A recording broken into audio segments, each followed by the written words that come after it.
What is up, everybody? Matty Smackdown here, the Wrestling All Day podcast with a two very special guests, current BPW Tag Team Champions, Mook and Stock, the Vetrano Brothers. Oh, man, it's an honor to be here, making our debut. This is only our third ever interview in wrestling in general. It's a rare sight to get us here now, but we're here. But let's kibitz a little bit. Let's talk. Kibitz, shall we? So, you guys have had such a meteoric rise since you guys started in BPW, from the hallowed grounds of the Performance Center to the main event against championship material. Talk about that a little bit.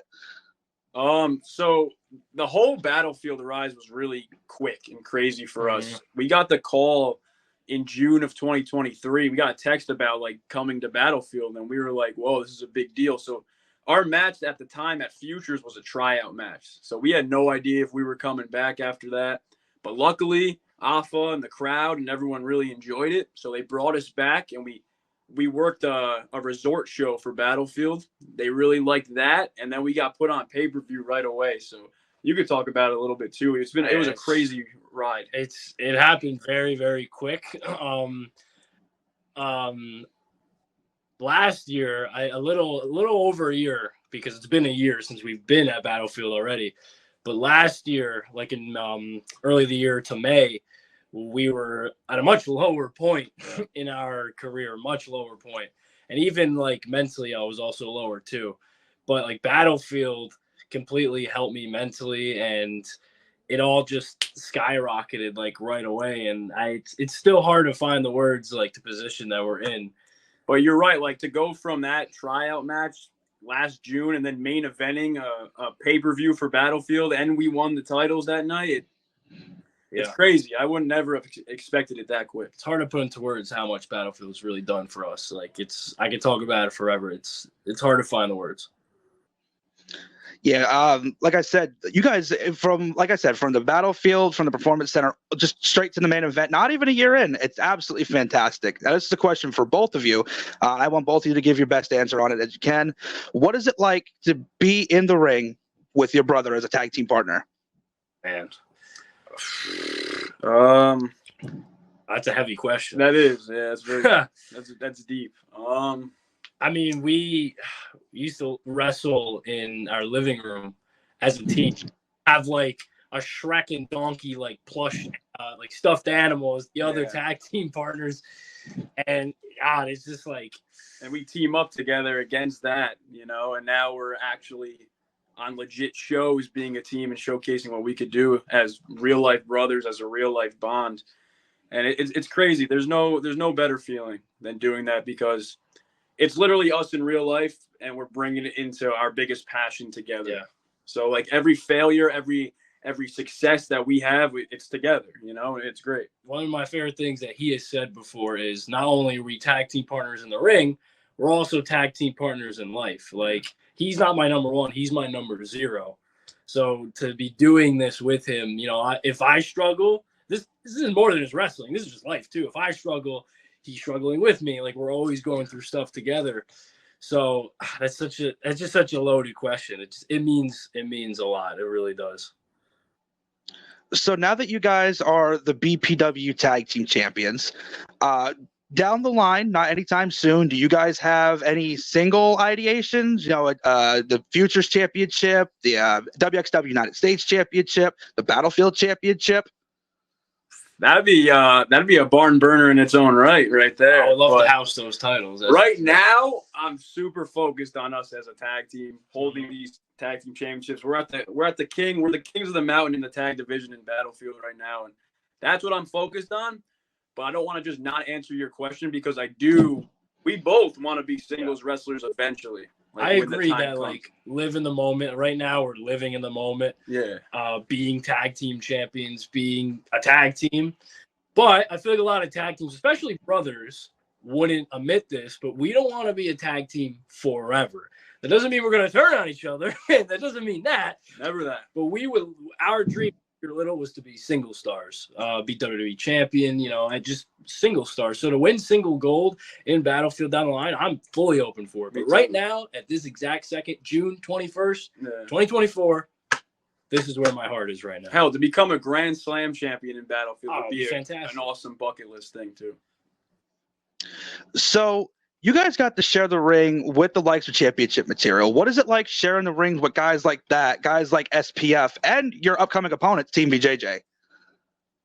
So talking about championship material and SPF first, those guys, like, love them or hate them, right? They're veterans in the wrestling business. They've been around for so long, like a decade each for each of those teams. And honestly, like, we've learned so much from those guys. Oh my God. You know, like, just, we've grown so much. I credit them a lot on our growth throughout the past year, especially in Battlefield. My losses to them have like taught me so much about myself as a wrestler and a person. So like I thank them as douchey as they could be. I thank them a lot for, you know, what they've taught me. And I mean, they helped us get to here too. It's true. So, you know. And then VJJ, which I know you're a fan of JJ. I know you're a big JJ guy.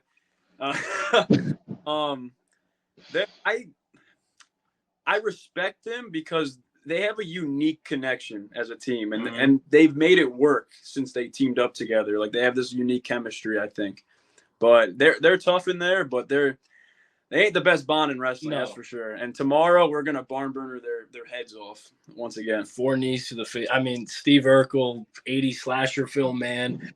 Listen, I mean, I like I said, I really respect that they keep coming back because, again, even though we have these, I still consider us as underdogs. There's still so many people that are better than us in the world right now, and I'm fully, you know, able to say that. Of course, I mean, what's the fun if we're the ultimate best? Of course, there's other people better than us, but like eventually we're gonna lose these. But that's a side rant. As for VJJ, I respect them for keep coming back to fight us. And listen, they're tough as hell, regardless of, you know, what you can say about their quirkiness. They're tough as hell. But again, what you said, they ain't mooking stock. Like, they're not. So there's no way, after everything that we've been through to get here, all the hell that we've been through, I'm not losing it to those two. No disrespect. I think they're great, but I'm not losing it to those not having them. Fair enough. So you talked about the barn burner. How did that come about? How did that move come about? So I like telling this story because I'll take a little bit of credit on this move here because I thought of it. And for a long time, our trainer, people we've trained with, they were trying to help us with a finisher as a team, right? Trying to give us ideas. And I never liked a lot of their ideas because it was certain things where you couldn't hit on any given opponent. Like, if it was a big guy, you wouldn't be able to hit this certain thing. So I was trying to think of something that we could hit on anybody. I don't care how big or how tall they are. It doesn't matter. You could hit it on anybody, any size. And I was just in my thoughts one day thinking, and I was like thinking of single moves. And I thought of a code breaker. I'm like, okay, it's cool. What if we both did a code breaker on one person and we both just jump on them and 4 knees to the face type deal? Literally any size, it works. Yeah. And I was like, it works with any size. It's an impact move. You could hit it whenever. I love the RKO. It's my favorite finisher of all time. So it's something that you could hit out of nowhere. Yeah. That's what the barn burner is. So it was just perfect. And I brought it up to him and he loved it. I mean, as for the name, I know it was about the finisher. The name itself, that one's a very simple one. We just say the word barn burner a lot to describe something that's cool or great or fantastic. I mean, and we just added it to the finisher, and it just kind of just blended together as the barn burner. So speaking of the barn burner, you guys have those awesome barn burner t-shirts. And for those who don't know, where can they find those? So right now we have them live. If you see us live, I have it. Give me a second. Yeah, you get it. Show it off. I have it right here because you never know when you got to show this off. Barn burner it's t-shirts. It's a pretty barn burner shirt, you know. Here they are. But we only have them live, like in person. We don't have them online right now. But we actually sold out of our first round of the shirts, so we're waiting on a second restock right now. Alrighty. So now that you guys are the tag team champions and you face some of the biggest names in the Battlefield, is there any teams that you haven't faced yet that you're looking forward to facing? Doesn't have to specifically be from Battlefield. That's Battlefield-wise, that's an easy one. Now, I love these guys. It's primetime heat. That'd be an absolute dream match of mine because I love Dio, and we've teamed before, but we've never seen eye to eye across the ring, and I would love that. That would be a good one. I have another one that I would really like. they were in Battlefield before. It was the team of TNT. They were Devon Dudley's kids, and we were in a match together, but it wasn't a 2-on-2. Like, it was a 4-way tag. But I really want that because we trained under Team 3D Academy. Those guys are Devon's kids, so it'd be very poetic for me to have a 2-on-2 with those guys. That'd be awesome. In the Battlefield. So talk to me more about that, training at the Team 3D Academy.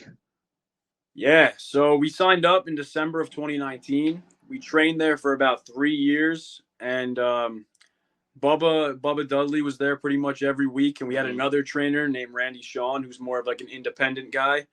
But we all our credit there. Like, it was such hard training mentally and physically, but it really shaped us up to be the wrestlers we are now. Yeah, we met a lot of great people there as well. Yeah, that we're still friends with to this day. But yeah, that Team 3D is very slow, which I credit it huge for. We didn't get in the ring for like the first, like 6 months. Yeah, we just chain wrestled for about 6 months. Yeah, it was chain wrestling is just like headlocks, arm ringers. We don't even bump yet. Like, we did that for about 6 months. To learn how to get in the ring, just to get in the ring was its own separate day, own separate class. So very, very slow there. We actually graduated and got the green light to perform on shows after like 3 years. Yeah. Some people are wrestling on shows after a few weeks. We were there 3 years. Now, I know the whole pandemic happened, but still, it's still pretty crazy. So also, you guys train at the Battlefield every now and then as well. What's that like? So Battlefield, believe it or not, we have not trained there before. Yeah, believe it or not. We do have the okay to come. AFA did give us the okay to come whenever we want, but it's a far drive for us. So we haven't been able to get over there yet, but we definitely are gonna eventually. I would love to. All right, fair enough. So for the people who may not know who you are, hopefully now they will, where can they find you on social media? Where's your next couple of shows going to be? I know you guys got a big show coming up, State College tomorrow. You guys want to talk about that as well? Yeah, so I'm on Instagram at Stock Vetrano. He's at Mook Vetrano. We're also on Facebook under those names too. I do have a Twitter, but I don't really go on there ever, to be honest. So you're mainly gonna find us on Instagram or Facebook if you want.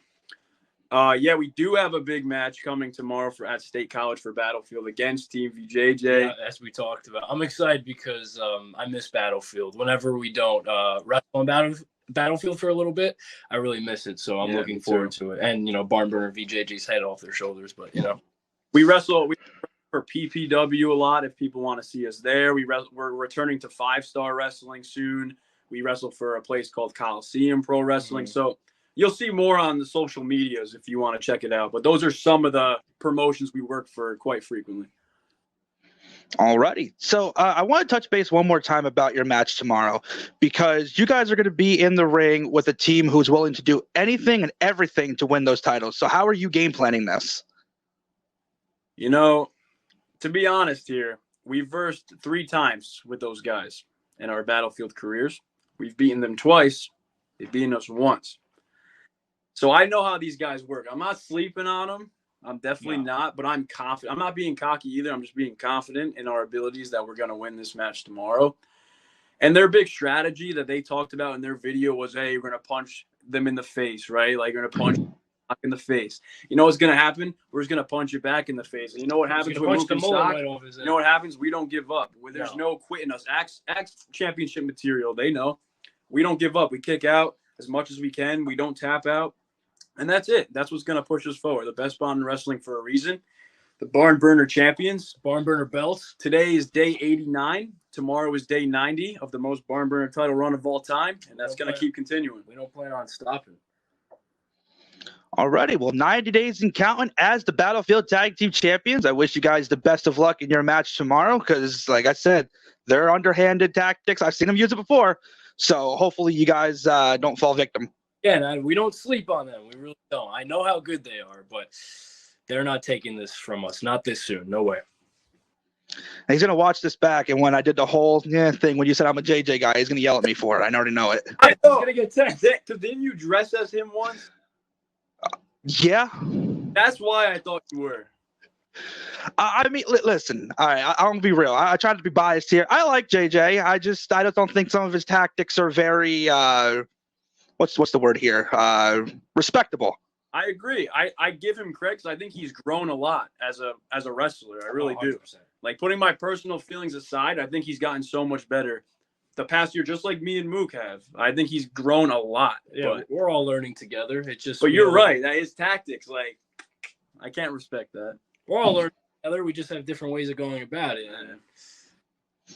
Well, that is very true. But like I said, I wish you guys the best of luck in your match tomorrow. Ladies and gentlemen, make sure you go and follow Mook and Stock on all of their social media. And if you haven't yet, make sure you subscribe to the Wrestling All Day Podcast. For the Wrestling All Day Podcast, I'm Matty Smackdown. They are the Battlefield Pro Wrestling Tag Team Champions, Mook and Stock. And I'll catch you guys for the next one. Kings out. Alrighty, and that's a wrap. All right. All right. Sounds good.